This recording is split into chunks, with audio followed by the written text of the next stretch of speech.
Ezequias a história dele foi narrada por 3 escritores diferentes.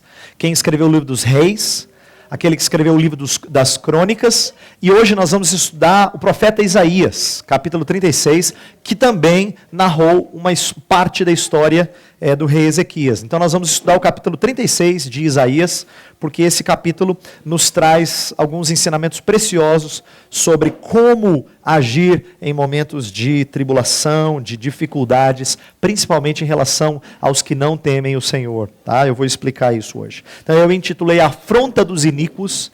Nós vamos ler a passagem como nós costumeiramente fazemos, e depois as crianças vão fazer um desenho que vai fazer sentido só no final da nossa mensagem. Tá? Então, vou pedir para todos acompanharem, eu vou fazer essa leitura de Isaías 36. No 14º ano do reinado de Ezequias, Senaqueribe, rei da Síria, atacou todas as cidades fortificadas de Judá e se apossou delas. Então o rei da Síria enviou de Laques ao rei Ezequias em Jerusalém seu comandante com um grande exército. Quando o comandante parou no aqueduto do açude superior, na estrada que leva ao campo do lavandeiro, o administrador do palácio, Eliaquim, filho de Ilquias, o secretário Sebna e o arquivista real Joá, filho de Asaf, foram ao encontro dele. E o comandante de campo falou: digam a Ezequias, assim diz o grande rei, o rei da Síria, em que você está baseando essa sua confiança? Você diz que tem estratégia e força militar, mas só palavras vãs. Em que você confia para rebelar-se contra mim? Pois veja, agora você está confiando no Egito aquela cana esmagada que fura a mão de quem nela se apoia. Assim é o faraó, o rei do Egito, para todos os que dele dependem. E se você me disser, no Senhor, o nosso Deus, confiamos, não são dele os altos e os altares que Ezequias removeu? Dizendo a Judá e a Jerusalém, vocês devem adorar aqui, diante deste altar. Façamos agora um tratado com o meu senhor, o rei da Síria. Eu lhe darei 2.000 cavalos, se você puder pôr cavaleiros neles. Como então você poderá repelir um só dos menores oficiais do meu senhor, confiando que o Egito lhe dará carros e cavaleiros? Além disso, você pensa que vim atacar e destruir essa nação sem o Senhor? O próprio Senhor me mandou marchar contra esta nação e destruí-la. Então Eliaquim, Sebna e Joá disseram ao comandante, por favor, fala com os seus servos em aramaico, pois entendemos essa língua. Não fales em hebraico, pois assim o povo que está sobre os muros entenderá. O comandante, porém, respondeu, pensam que o meu senhor mandou me dizer estas coisas só a vocês e ao seu senhor, e não aos homens que estão sentados no muro? Pois como vocês, eles terão que comer as próprias fezes e beber a própria urina. E o comandante se pôs de pé e falou alto em hebraico, ouçam as palavras do grande rei, do rei da Síria. Não deixem que Ezequias os engane. Ele não poderá livrá-los. Não deixem Ezequias convencê-los a confiar no Senhor quando diz, certamente o Senhor nos livrará. Esta cidade não será entregue nas mãos do rei da Síria. Não deem atenção a Ezequias. Assim diz o rei da Síria, venham fazer as pazes comigo. Então cada um de vocês comerá de sua própria videira e de sua própria figueira, e beberá água de sua própria cisterna, até que eu os leve a uma terra como a de vocês, terra de cereal e de vinho, terra de pão e de vinhas. Não deixem que Ezequias os engane quando diz que o Senhor os livrará. Alguma vez o Deus de qualquer nação livrou sua terra das mãos do rei da Síria? Onde estão os deuses de Amate e de Arpade? Onde estão os deuses de Sefarvaim? Eles livraram Samaria das minhas mãos? Quem dentre todos os deuses dessas nações conseguiu livrar a sua terra? Como então o Senhor poderá livrar Jerusalém das minhas mãos? Mas o povo ficou em silêncio e nada respondeu, porque o rei dera esta ordem, não lhe respondam. Então o administrador do palácio Eliaquim, filho de Ilquias, o secretário Sebna e o arquivista Joá, filho de Asaf, com as vestes rasgadas, foram contar a Ezequias o que dissera o comandante. Crianças, eu quero que vocês façam um desenho bem esquisito, mas é legal esse desenho. Eu vou ler um verso da Bíblia e vocês vão desenhar esse verso da Bíblia. Olha só o que Jesus disse uma vez. Ele falou assim, ó.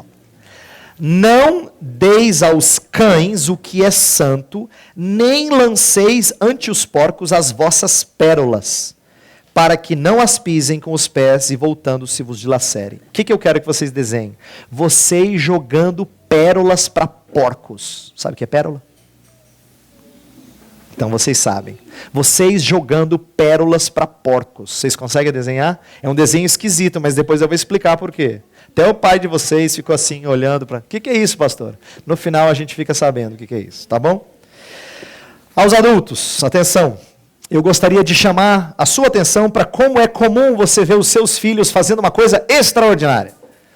Seus filhos, para quem tem mais de um filho, já viu isso, mesmo para quem não tem, quem tem sobrinho ou conhecido, sabe que às vezes os filhos brigam entre si, mas miraculosamente, quando alguém faz algo contra um deles, o outro fica feroz. Por que ele reage assim? Por que ela reage assim? Porque nós até podemos brincar em casa, isso é coisa doméstica, mas ai daquele de fora que vem mexer com quem nós amamos. E eu queria que você parasse e pensasse no seguinte: como é que você reage quando as pessoas que você mais ama são afetadas? Você vai tirar satisfação com a diretora na escola? Como é que você faz com as pessoas na igreja que ferem os seus amados? Ou com as pessoas na sociedade que ferem os seus queridos? Eu estou falando isso porque eu gostaria de falar de alguém que raramente você pensa em defender. Mas às vezes surge esse espírito. Como é que você reage quando Deus, que deveria ser aquele a quem você mais ama, é ofendido? Estou dizendo isso porque em nossos dias, os ímpios têm afrontado a fé cristã constantemente, com argumentos muitas vezes persuasivos. E eu quero que você entenda que quando a fé cristã ela é confrontada e desafiada em público, ela nunca é feita de forma tola. Satanás é sagaz o suficiente para equipar pessoas competentes para tentar afundar cristãos em sua fé. Isso é muito comum, já aconteceu desde 700 anos antes de Cristo e continua acontecendo hoje. Essa história que a gente vai refletir rapidamente nessa manhã é uma história de afronta de quem é ímpio, de quem não quer nada com Deus e que está desafiando a fé dos cristãos.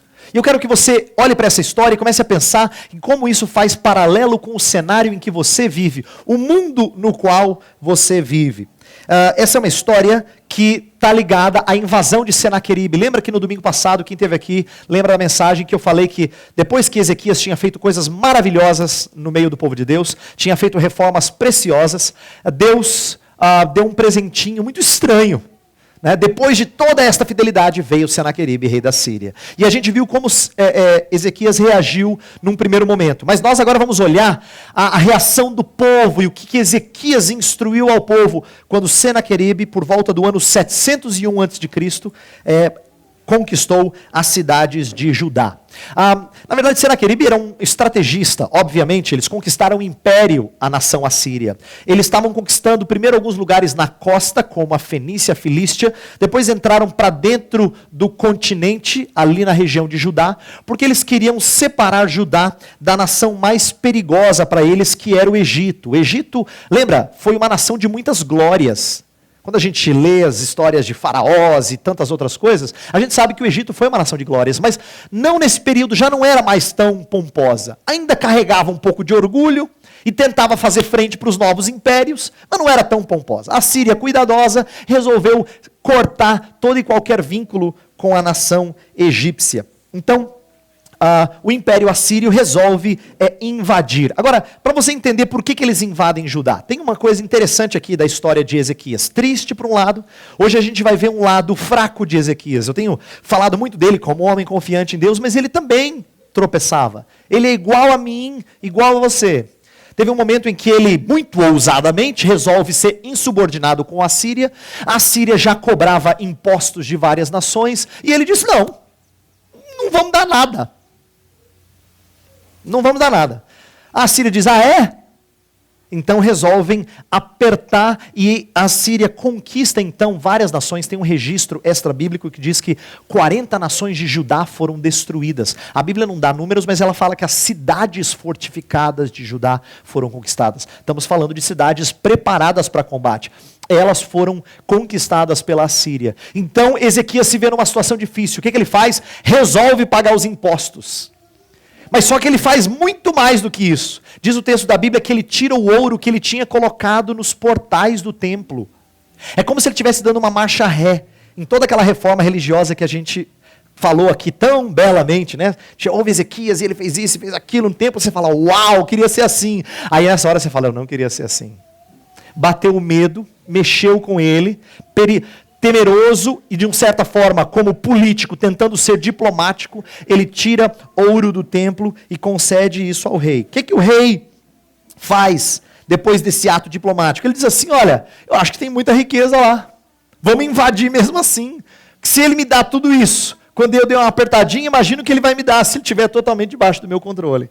Então, a Assíria resolve fazer uma invasão, mas antes disso, eles impõem algo que é bastante típico de psicologia de guerra. Vai uma comissão enviada pelo grande rei Senaqueribe, né? Uma comissão. No texto aqui de Isaías não fala que é uma comissão, falava que é um comandante, mas o texto de Reis fala que 3 homens altos postos foram conversar com o rei de Judá. E para tentar promover uma aliança pacífica em que não tivesse que ter briga, não tivesse que ter derramamento de sangue, só constante pagar de impostos. Afinal de contas, a Síria já dominava o mundo e não queria ter mais dor de cabeça para continuar dominando outras nações como Judá. E eles então resolvem se encontrar num lugar muito interessante. O texto da Bíblia fala que eles se encontraram numa piscina, num açude superior, que era o mesmo local em que o profeta Isaías havia confrontado Acas, o pai de Ezequias. Lembra daquele texto que nós lemos um tempo atrás, que fala assim, que ele disse, pode pedir um sinal. E ele não pede um sinal e Isaías fala, pois eu darei um sinal. Deus vai dar um sinal mesmo assim. Eis que a virgem conceberá e dará à luz um filho. É esse texto, eles estão no mesmo local. Só que naquela situação, o Deus verdadeiro está encorajando um rei ímpio. Nessa segunda situação que nós estamos lendo hoje, é um rei piedoso sendo confrontado por um rei farsante, por um homem dominador chamado Senaqueribe. E Ezequias então resolve enviar uma comitiva para conversar com eles. Não começa a conversa diplomática. Todo o nosso texto é supostamente uma conversa diplomática. Comissão de uma nação, comissão de outra nação. E aí, a pessoa escolhida para falar em nome da Assíria é mestre. É mestre nisso. Primeiro, ele sabe falar a língua do povo judeu. Ele é culto. Aramaico, para você ter uma ideia, era a língua universal da época. Por causa do controle da Síria, todo mundo que ia lidar com outras nações falava em aramaico. Mas ele não, ele sabe falar a língua de um povo que está sendo dominado. Ele é culto. Segunda coisa, esse homem também é bom de política, ele sabe os acontecimentos da época. No seu discurso, eu vou mencionar daqui a pouco, ele vai mostrar que ele tem conhecimento do que Deus estava fazendo em Judá. Ele sabia, ele estava bem informado. Em terceiro lugar, ele é um senhor orador, que sabe usar argumentos para amedrontar os seus inimigos. Então começa esse comandante. Né, a palavra original, que é traduzida em outras versões, é Rabsaqué. Rabsaqué não era um nome, era um título. Por isso que a NVI traduz como comandante. Então, esse comandante em nome do rei da Síria para afrontar o povo de Judá. E aí então começa, a partir do verso 4, o seu discurso. E esse discurso é magistral, no sentido de desafiar o seu inimigo. Ele começa com uma pergunta, verso 4. Olha só, verso 4 é a pergunta que vai nortear tudo. E o comandante de campo falou, digam a Ezequias, assim diz o grande rei, o rei da Síria, em que você está baseando essa sua confiança? Você lembra que o sermão passado terminou assim, Ezequias fez o que era possível para se proteger da guerra, depois ele falou para o seu povo, olha, conosco está o nosso Deus, para guerrear as nossas guerras, para travar as nossas batalhas. O comandante chega para ele e fala assim, em que você está baseando a sua confiança? Tentando testar esse rei. E fazer desse rei titubear. Fazer esse rei titubear. Ele está vindo em nome do grande rei, do sumo rei, do rei Senaqueribe, tentando confrontar e minar a confiança de Ezequias. Isso é bem parecido com o que nós presenciamos em nosso mundo. A incredulidade é muito ousada, sabe? Ela assevera, ela representa uma inteligência que ela acredita que é insuperável. Ninguém que confronta o seu Deus chega assim, olha, eu não tenho muita certeza das coisas, mas será que o seu Deus não é assim? Será que de repente ele não existe? Não, ninguém chega assim humildemente. Todo mundo chega de forma soberba, questionando o seu Deus. Todo mundo chega como dono de todo conhecimento, em nome do sumo rei, do grande rei, para questionar o Deus em quem você crê. É bem assim que o mundo se coloca, confrontando a nossa fé. E agora vem o argumento do porquê que a confiança sua é falsa. Em que você está baseando a sua confiança, diz o comandante. Pois ele agora vai argumentar, mostrar que Ezequias não tem, o povo não tem como confiar em Ezequias, em Deus. Então começam os argumentos. O primeiro argumento é dizer assim: os recursos que vocês têm, nação de Judá, são insuficientes. Olha o verso 5. Você diz que tem estratégia e força militar, mas só as palavras vãs. Na verdade, você só tem palavra vã, é tudo conversa furada. Em quem você confia para rebelar-se contra mim? Verso 8, olha a provocação agora. Façamos agora um tratado com meu senhor, o rei da Síria. Eu lhe darei 2.000 cavalos, se você puder pôr cavaleiros neles. Todo mundo sabia que naquela época se ganhava guerra com cavalos, com cavalaria. Ninguém ganhava guerra na infantaria, né? Era igual usar aviões ou mísseis hoje. Ninguém bota lá um monte de soldado. Se ganha a guerra hoje com tecnologia, pois na época o que tinha de melhor era o cavalo, era a força da cavalaria. E aí o comandante da Síria é tão zombador que ele diz assim: olha, eu tenho 2.000 cavalos para vocês se estiverem cavaleiros. Judá era uma nação que não criava cavalos, isso era raro, então eles não tinham cavaleiros. Olha a soberba do comandante, diz assim: eu tenho cavalo, eu acho que você não tem nem cavaleiro para o tanto de cavalo que eu posso te dar. E vocês querem fazer frente para nós? Quem que vocês acham que vocês são? Quem vocês acham que vocês são? Olha só como é que o mundo argumenta e confronta. A incredulidade em nossos dias tenta minar a nossa fé, sem saber que o poder de Deus se aperfeiçoa na fraqueza, diz a Bíblia Sagrada. Mas aqui é uma maneira daqueles que afrontam o Deus da Bíblia de serem soberbos. O segundo argumento que eles usam é de que o Egito não pode lhes trazer confiança. Aqui eu preciso explicar, está lá no verso 6 e no verso 9 também. Verso 6 diz assim: pois veja, agora você está confiando no Egito, aquela cana esmagada que fura a mão de quem nela se apoia. E o verso 9 fala: como então você poderá repelir só dos meus menores oficiais, do meu senhor, confiando que o Egito lhe dará carros e cavaleiros? Ezequias tinha feito uma coisa que desagradava o Senhor. Isaías era o profeta da época do rei Ezequias. E Isaías falou assim, em nome de Deus: não faça aliança com outras nações. Ezequias titubeou e fez aliança com o Egito, porque o Egito era aparentemente a única nação que poderia ajudar-lhe um pouquinho. E aí, o comandante da Assíria zomba dele. Ele diz assim: você está confiando no Egito? Sabe o que é o Egito? Aí ele pega uma analogia lá do Egito.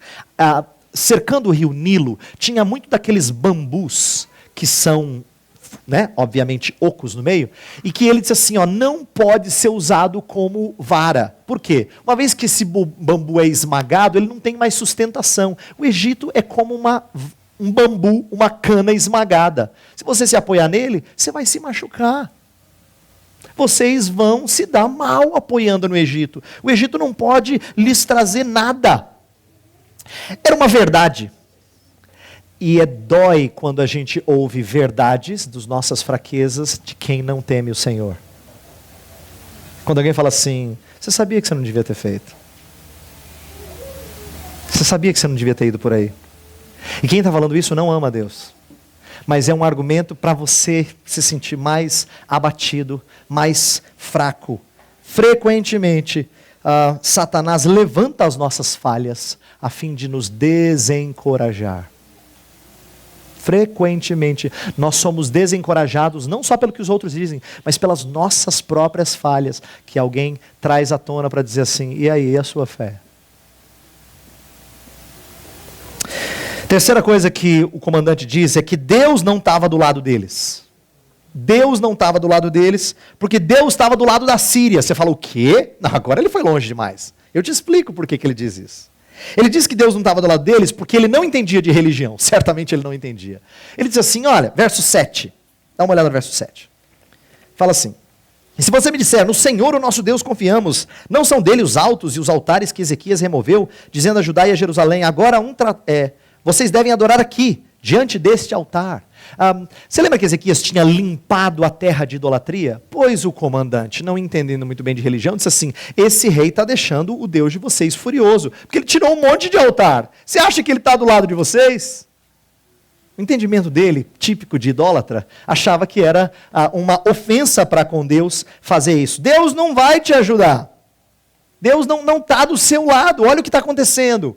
Esse tipo de conselho já ouvimos antes, né? A mulher de Jó, falando para Jó: amaldiçoa o teu Deus e morre. Ele não está do seu lado. Você pensa que ele está do seu lado? E aí a Síria, mais ousada ainda, ele está do nosso lado. Você fala: como que ele diz uma coisa dessa? Verso 10. Além disso, você pensa que vinha atacar e destruir essa nação sem o Senhor? O próprio Senhor me mandou marchar contra essa nação e destruí-la. Você diz: o que ele está dizendo, pastor? Ele provavelmente tem conhecimento do texto que a gente leu no meio da nossa liturgia. Isaías já tinha escrito, já tinha proferido Isaías 10, dizendo: a Síria, cetro da minha ira, eu a levanto para destruir as nações. Esse comandante é esperto, ele conhece até as profecias proferidas em terreno judaico. E ele diz assim: ó, tá vendo? Deus me mandou vir aqui. Deus me mandou vir aqui. Você acha que você tem alguma chance? Por que vocês não se curvam? É simples. Se prostra. Até o Deus de vocês não vai ajudar vocês. Você não tem recurso para se ajudar? O próximo, o Egito, não tem recurso para te ajudar. E nem Deus quer te ajudar. Você está sem ninguém. Esse era o argumento do comandante. Aí nos versos 11 e 12...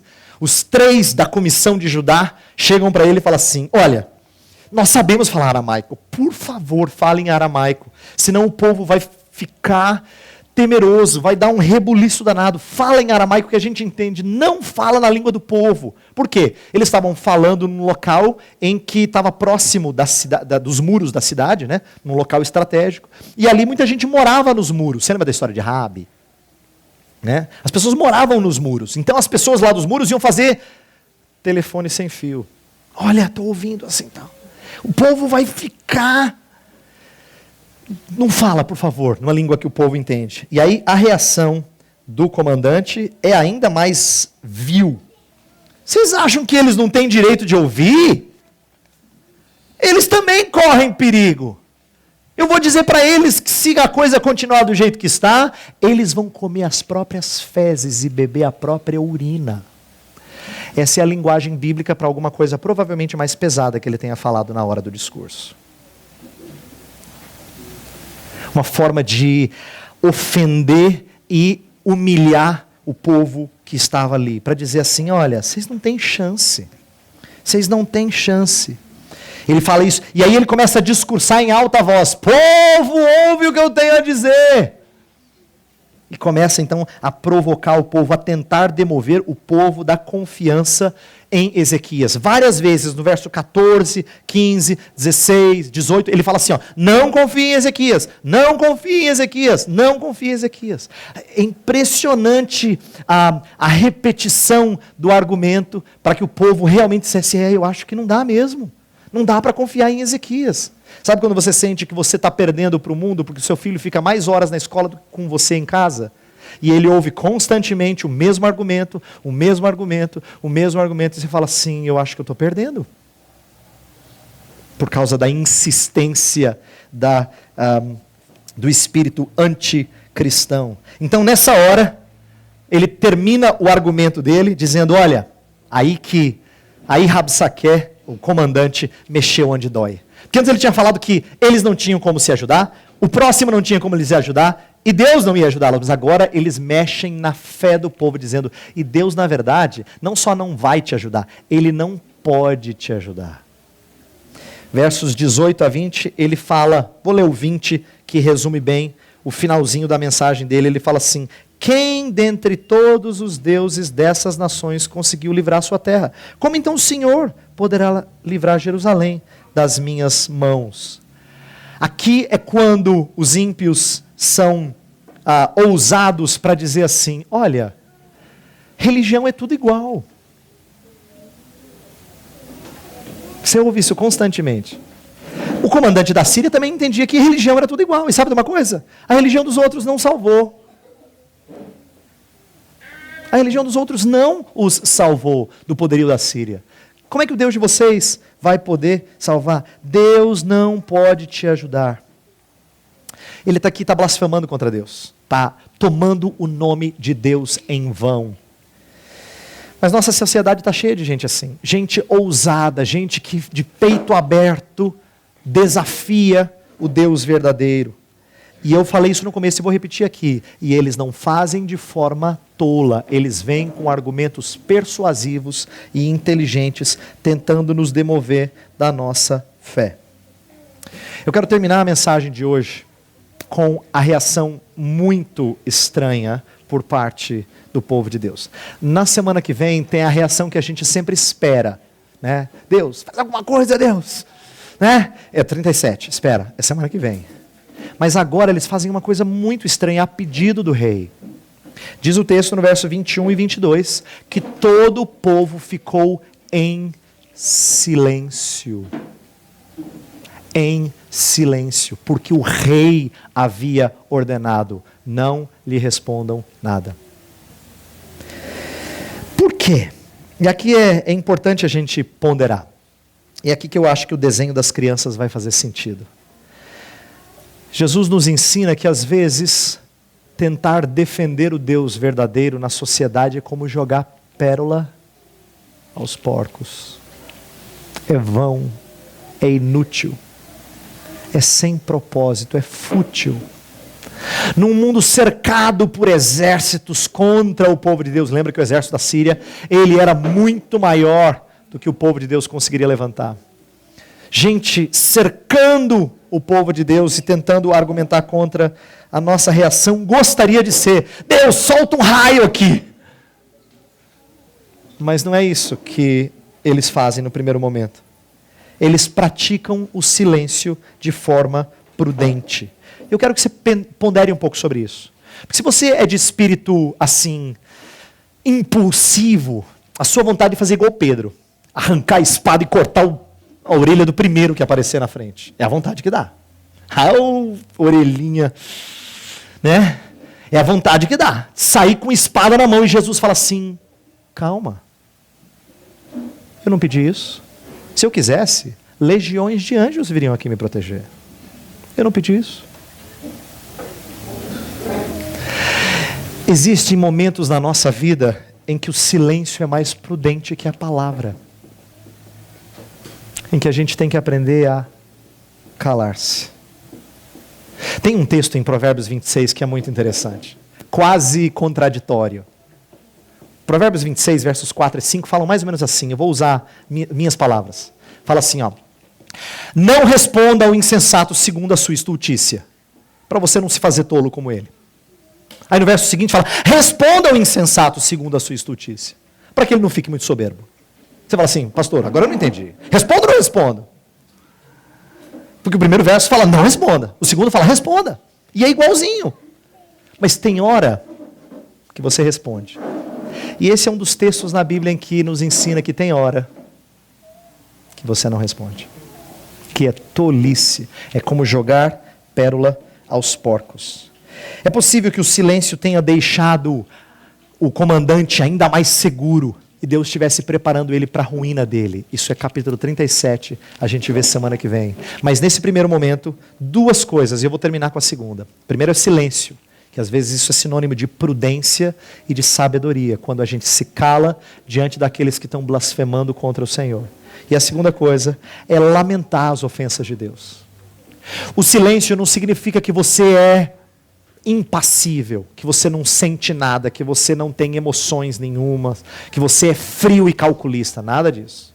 Diz o texto que eles voltaram para o rei com as vestes rasgadas. Eles estavam arrebentados por dentro, eles queriam que Deus lançasse um fogo do céu e consumisse tudo. Mas como o rei falou, shh, eles voltaram quebrantados, contando para o rei tudo aquilo que o comandante havia dito.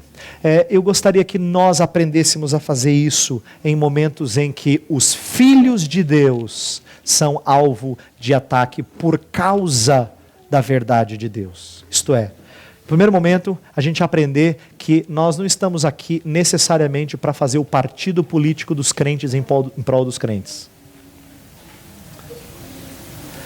Nós não lutamos por minoria, nós lutamos pela verdade de Deus. É isso que a gente faz. E nós não defendemos o nome de Deus, primeiro porque Ele não precisa de defesa. A não ser que peçam para você dar razão da sua fé. 1 Pedro 3,15 fala para a gente aprender a dar razão da nossa fé. Mas tem momentos que a gente tem que ser prudente no nosso silêncio e lamentar profundamente a afronta que as pessoas fazem para com o Deus verdadeiro. Essa não é a única reação que a gente tem. Na semana que vem, a gente vai falar de outras reações que o povo de Deus tem. Mas eu sei que essas de hoje estão entre as mais surpreendentes. Porque não é a nossa reação natural ficar em silêncio quando os nossos amados são atacados. Principalmente quando o nosso amor maior é atacado. A gente escreve no Face, a gente faz alguma coisa para tentar. Aprenda a ser prudente no seu silêncio. O seu Salvador foi como ovelha muda para o matadouro. Não abriu a sua boca.